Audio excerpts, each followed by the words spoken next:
Welcome to Would I Lie to You, the show with tall tales and tantalising truths. On Lee Mack's team tonight, an actress who recently played the part of Anne Boleyn. Very exciting, although, spoiler alert, she's not in the second series. It's Carrie-Anne Lloyd.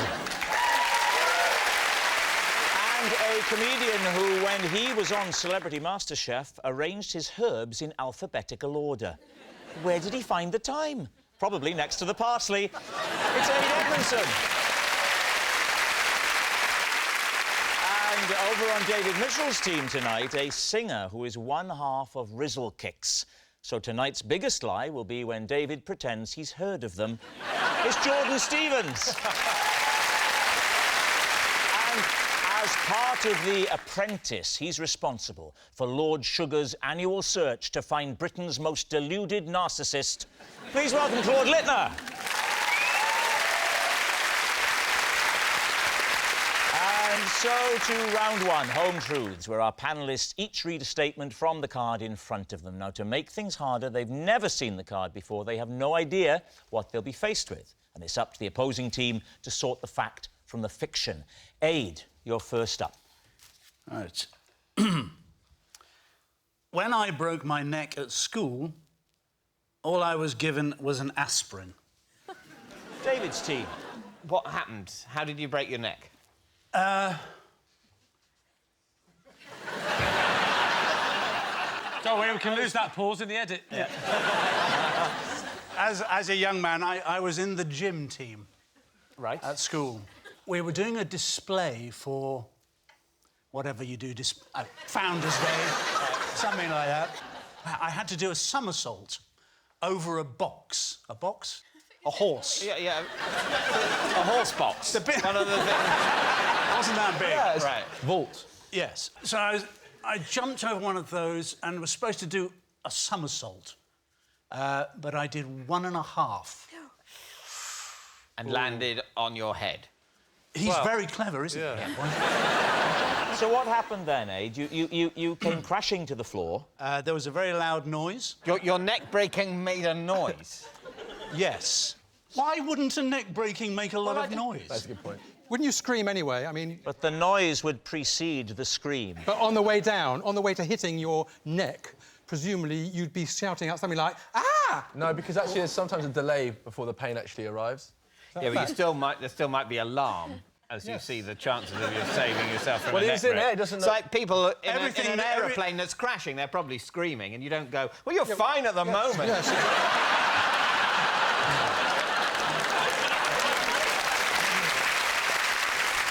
So you've hit the ground, you fall to the floor. What happens then? I was in a great deal of pain. Was there a gym teacher present? There was. He was Scottish. Yeah. Jock Watt, his name was. No. That was his... You had a teacher called Jock Watt. So what did Watt do? One of the first things he did was he put out his cigarette. No. On the head of a nearby child. Yes. Watt was there... Where? Because in the display... What was in the display? What? Part of it. We're quite small schoolboys. So there's a kind of teacher to catch you. Oh, or yes. half catch you. Half catch. So somebody dropped you? You bounce over the thing and you sort of... Is that after he dropped you? Is that when he went...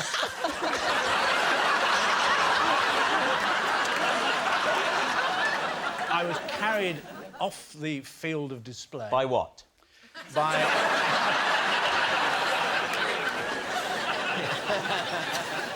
and taken to the sick bay, where I was given an aspirin. So where was Watt now? I wish his name wasn't Watt. Why?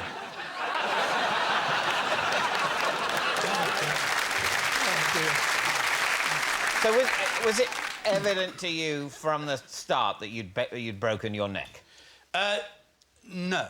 I suffered a great deal of pain for very many years and didn't really find out about the crushed vertebrae until... Yesterday. Until a few years after. So what are you thinking? Are you thinking that it could be true? Well, the thing is, I have been observing him, as I do, and he doesn't have full movement of his neck. Look at that. How long have you been observing him for, Claude? You see?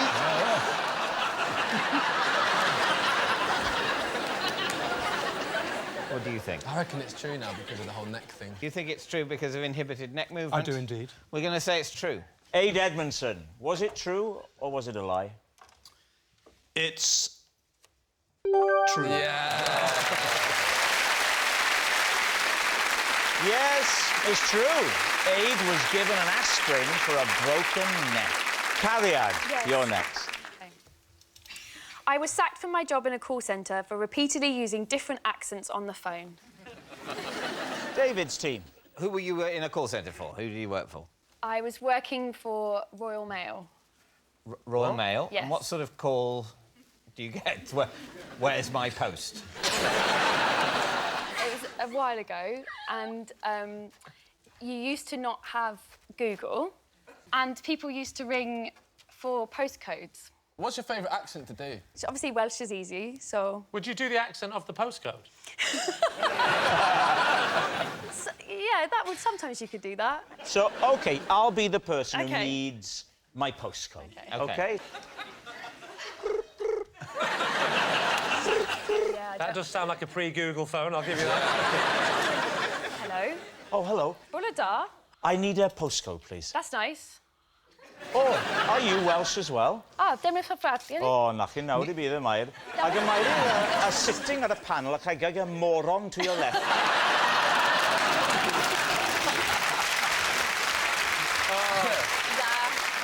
Can you give me the full address, please? All right. 14 Mac Avenue. Oh, now where's that now? It's just round the corner from Success Street. 14 Mac Avenue, Deadsville, Nowhere Town. I'm afraid... Oh, it is in Wales. Oh, yes, that's very near Swansea. The postcode you require is S for Sugar, W for Wilson, 8, R for Robert, B for Bertie. That's a lot nearer Wimbledon than I expected. SW. Well, I wasn't always right. David, why don't you make an inquiry? OK.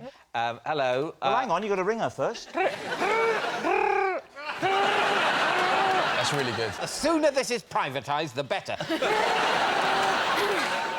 there, hello, hi. Oh, I wasn't expecting to speak to an American. No, I know, it's exciting. I just came over here and I got myself a job. That's very good. That's Were very you working 9 to 5, by any chance? How can I help y'all? Well, I would How like... y'all doing there? You have a nice day? It's so hot here in London, I can't tell you. I'm sweating like a pig. Well, hang on, it's not one of those lines, is it? Yeah, it's real hot here. I might just get out of these hot clothes. I literally didn't say that. I said sweating like a pig. In which case, at the other end, you'd hear, ah, really? Oh, gosh, well, I certainly wasn't expecting that. So how did they discover that you were doing these voices? I didn't know, but they were listening in to check. For training purposes? And so they were listening in for a week on me. Look, I have as much of a sense of fun as the next man. But I hope it's not him. that's very disrespectful to your employers. They were paying me, like, $4.60 an hour, I think. Well, work more hours.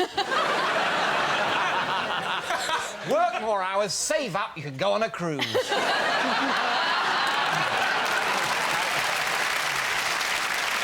So what did they say to you? What did they say to you? They took me aside, and there was going to be, like, Christmas break, and they just said, we're asking everyone back after Christmas, but we're not asking you. I should have said, that's fine, sugar, I don't even care. But, So what do you think? Claude? No, you have to say it out loud. I think it's a lie. You think it's a lie? They wouldn't wait a week to fire her. I'd have fired her immediately. I think it's believable that you could be that bored in a phone centre. I'm leaning towards true. OK, you're saying it's true. Cariad? Truth or lie? It's true. Yes, it's true. Cariad was sacked from her job for using different accents. Our next round is called This Is My, where we bring on a mystery guest who has a close connection to one of our panellists. Now, this week, each of David's team will claim it's them that has the genuine connection to the guest, and it's up to Lee's team to spot who's telling the truth. So please welcome this week's special guest, Ian.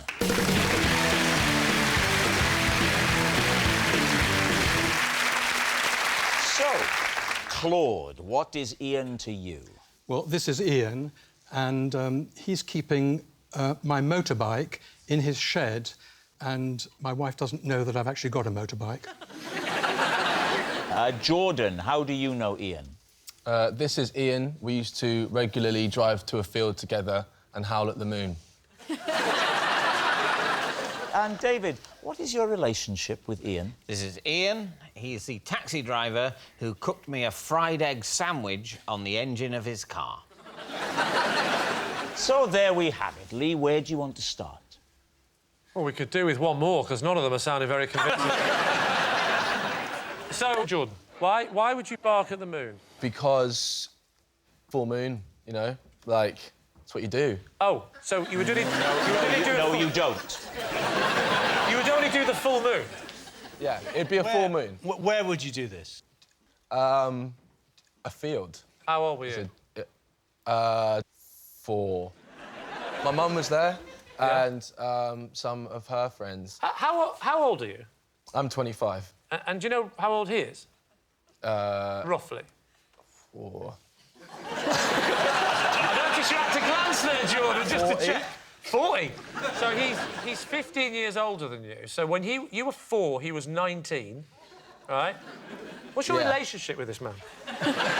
He's like my mum's mate. Is your mum's friend, and so your mum would howl at the moon? Yeah. Why? Yeah, my mum loves the moon. In fact, Sounds like you all love the moon. yeah. My mum's name's actually Emma Luna because she likes the moon. Right. Hang on, she changed her name to that. Yeah, I think she was called Emelina. And what's his name? Well, Ian... You want a minute to think? It's Ian Howell. Ian Howell? Ian Howell. Yeah. Ian Howell and Emma Luna. And did you have a moon-associated name at that time? I wanted one. But you weren't old enough to get your moon You hadn't name. earned your moon name. They just Yeah. kept calling you son. You're not ready yet, son. How many people were in the field howling at the moon? I don't know, it was dark.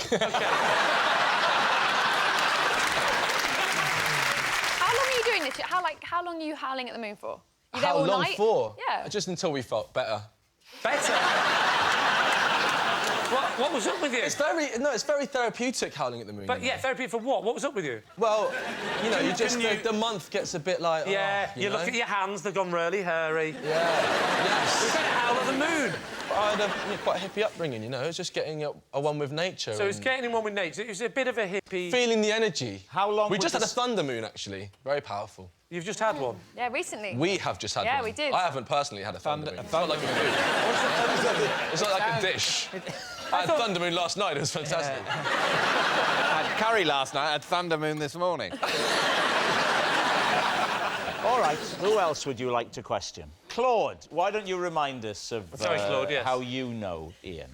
Well, I know Ian because I first met him about a year ago, and he came to fix a leak in my house. In the course of conversation, he said that he's got a motorbike, and actually, I've always wanted a motorbike. Right, have you never owned one before? No, I haven't. OK. No. So you've never ridden one? I probably have on holiday, but not really. Right. What bike is it? What bike have I actually bought? Yes. Well, I'm glad you've asked me that. It's called... I don't know how familiar you are with bikes. Well, let's Very assume he is. OK. It's called a Fat Boy. Oh, good. Fat boy. It's a Harley Davidson. And when did you take your test? No, I haven't taken the test. That's why the bike's in his shed. Because you can't drive it. Not yet, So but, you but I can bought- start it up. Why haven't you told your wife? I don't think she'd approve. Well, do you think this is not going to give it away a bit on national television? Look, sooner or later, the truth must out, and I've chosen tonight. You've you've got a Harley Davidson that you're just happy not to ride around. Well, I'm not happy. I'm not happy about it. It's more of a status symbol, you know what I mean? It's only a I've got status symbol Harley. if it's outside the shed and your stats on it. It's not a status symbol if it's someone's shed and no one sees it. but You might as well have actually- bought a rake. And you go and visit the bike I do. to have a look at it. Well, what I do is I tell my wife I'm going on a business meeting, and that gives me a few hours of leeway, and I go and go to the shed, And what do you do? start up the bike, feel the throbbing. What do you think your wife's going to say when she's watching this programme? Apart from, why did you go on that? Well, the thing is that actually she's in the audience now, so it's even She's here worse than- tonight? She is.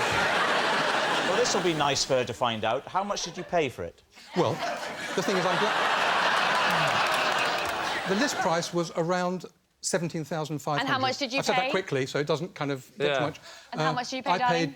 paid a shade under 15 grand, which I think you'll find is a very good price. Why did they give you $2.5 grand off? Because you're clearly a rich... Because that's the way I do deals. You're just good at doing deals? Yeah, that's the way I roll. Now, when you do come to ride this bike, what will your attire be? Will you be wearing leathers? Yes, I've already bought my leathers. You wear the leathers when you go to look at it? Yeah. You don't. I do. But the thing is that with me, it's just that I just wanted to have the wind in my hair.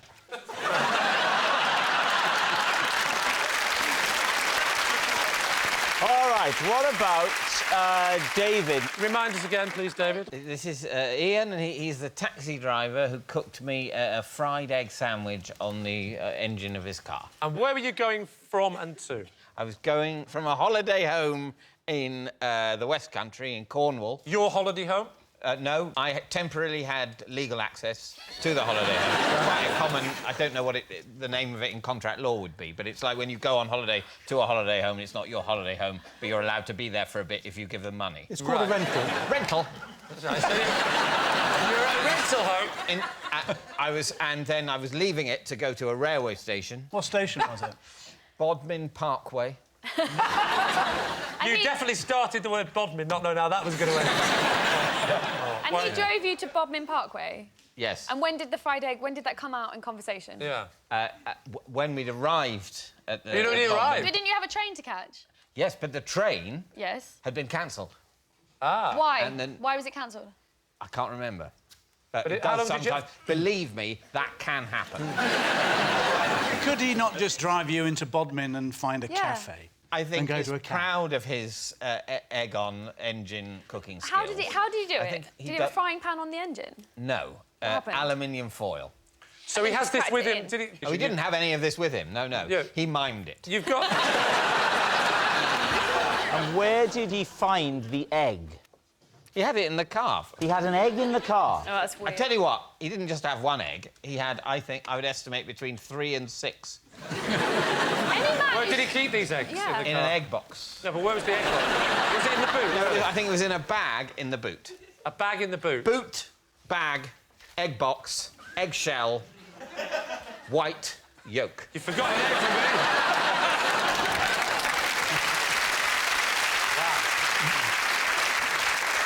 For a man like you, David, it seems socially awkward to be standing round the engine with a bit of tin foil and... But isn't that more reason that it happened? Any normal people like us would just go, "You're all right, mate," and walk off. He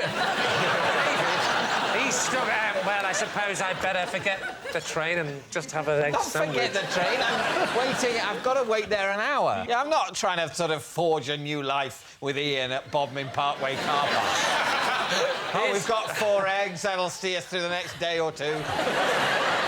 So, we need an answer. Lee's team. Is Ian Claude's motorbike minder, Jordan's moonlight mate, or David's fried egg friend? What I don't like about David's story is the idea that there was another... I live in the southwest. That there was another train in an hour. They're not that Brilliant. They're like once a day. There's like 3 trains day. on that line from Bodmin. You've been done. Wow. OK, what about Claude and the motorbike? The idea that he wouldn't tell his wife Yeah, I think that's that he's silly. bought a motorbike, I actually do buy.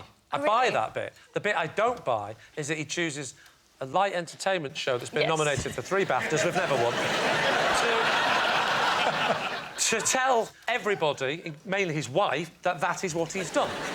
All right, now what about Jordan and Howling at the Moon? I'm liking this I story. still don't know why. He said it's to make him feel better, but... No, I had hippie parents and I had to do a lot of weird stuff. What did you have to do? Oh, we had to go and sit in circles and chant and shout in like, communes in Scotland. Yeah, Really? so I had to do weird stuff like that. Am I the only one that we all had to go shoplifting at Preston? I'm thinking Jordan. OK, shall we go for Jordan? You going for Jordan? Oh, it could be Claude. Look at his little eyes. There was, just as I said Jordan then, Oh, you're about okay. to turn. Claude, literally, like the evil man with the white cat on the... He literally went... Just because of the menacing evil smile, I think we should change him to Claude. You going to go with Claude? Claude, The the smile All of right, victory. Ian, please reveal your true identity. I'm Ian, and Jordan and I used to howl at the moon.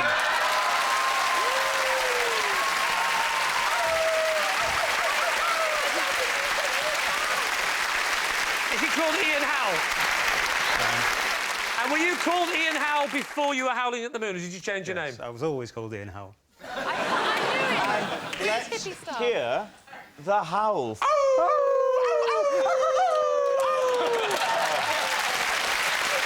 Yes, Ian is Jordan's moonlight mate. Thank you very much, Ian. Thank you. Which brings us to our final round, quickfire lies, and we start with... It's Lee. Having recently got into Eastern cuisine, this Christmas sees the launch of my new cookbook. Lee Max, Walk Around the Clock.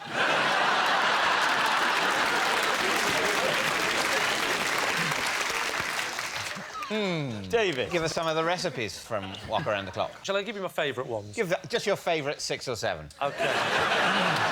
Yeah, well, I like quite simplistic. Because believe it or not, simplistic. So, raw pork.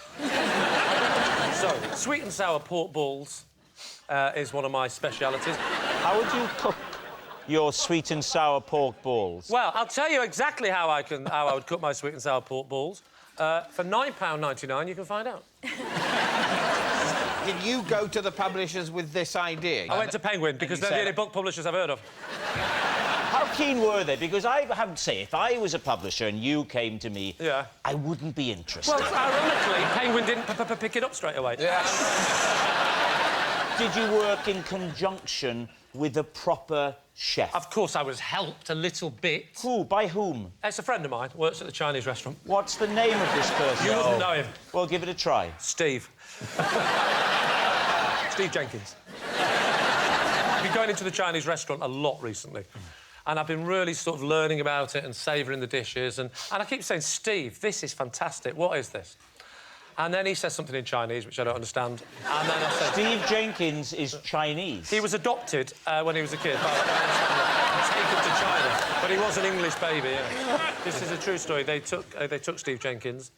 They adopted him. Even though he was a baby, he was known as Steve. Obviously not. Then he was called Baby Steve. So this Chinese couple adopt baby Stephen. He's got his full name. He's called Steve Jenkins. They don't change his name. But they couldn't change his name, could they? Continue to call him. Yeah, because he's clearly an English baby. They knew he was going to grow up looking Western. Was he the only Steve Jenkins in his school? I think we should concentrate more on my ability to cook and less on my ability to understand the basic systems of adopting children and taking them to China.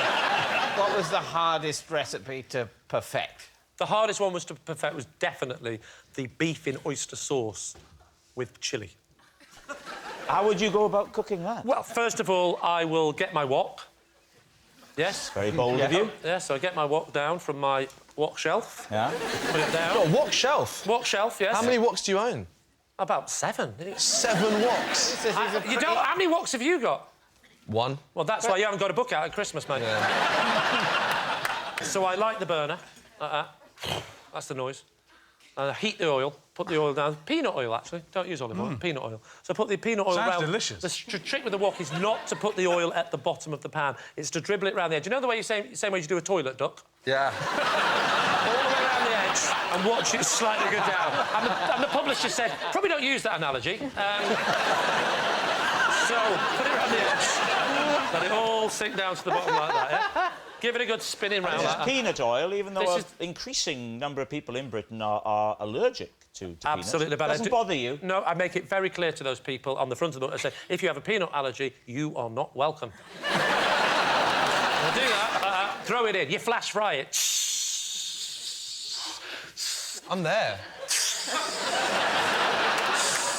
Then you're throwing in 3 or 4 different ingredients, depends which, but there's different versions of it. But I'm going to go with the one with lots of greens. You've got lots of broccoli, you've got lots of carrots, you've got lots of a few sesame seeds. You're throwing it in. The thing is to feel the pan, feel it, become the pan, become one with the pan. You flick it up like that, stir it round. That's when you add the sauce. That's when you've got to add the sauce, the oyster sauce. But it's homemade oyster sauce. How do you make homemade oyster sauce? I'll tell you exactly how you make homemade oyster sauce. You get some water from the tap, you soak your oysters in it. Yes, you do use oysters. You soak them for 4 weeks in water. So the water goes black. How does it go black? You get your squid ink. You squid ink it in. You mix it up. You then mash it down, in. Get it really liquidy. It's on the turn, but it's not gone off. You've got to get it just on the turn. You put it in, you whisk it round. It's not anymore because... Oh, stop that. It's gone. It's simmering away like that. It all settles down and you put it onto the pan like that. £9.99, the book's yours.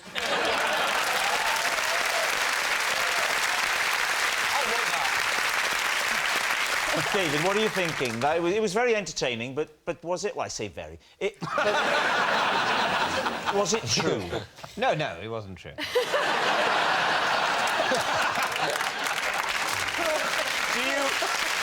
Do you need a little time to discuss this with your team? No, I know. Well, firstly, it wasn't true off the card to start with, because there's no way Lee would bring out that sort of book. Why? I've met him, it's evident. But why? You don't He know then everything went on about to me. make it less You don't know plausible, everything in fact, about me, David. that your collaborator in this book is a man called Steve Jenkins, who was adopted as a baby in this country, taken back to China. Not for long.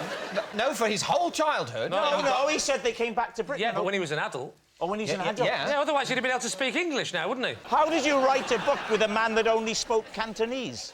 Well, we had an interpreter. Chinese fella called Brian Smith. I think you're incredible, man. Incredible as in not credible. So we're saying it's a lie. Yeah. Well, the audience are on tenterhooks. Lee, was it the truth? See, there's a slight part of me now thinking, I could actually bring this out. It's a lie. It's a lie. Lee hasn't written a cookbook called Lee Mack's Walk Around the Clock. And that noise signals time is up. It's the end of the show. I can reveal that David's team have won by 4 points to 0. Thanks for watching. We'll see you next time. Good night.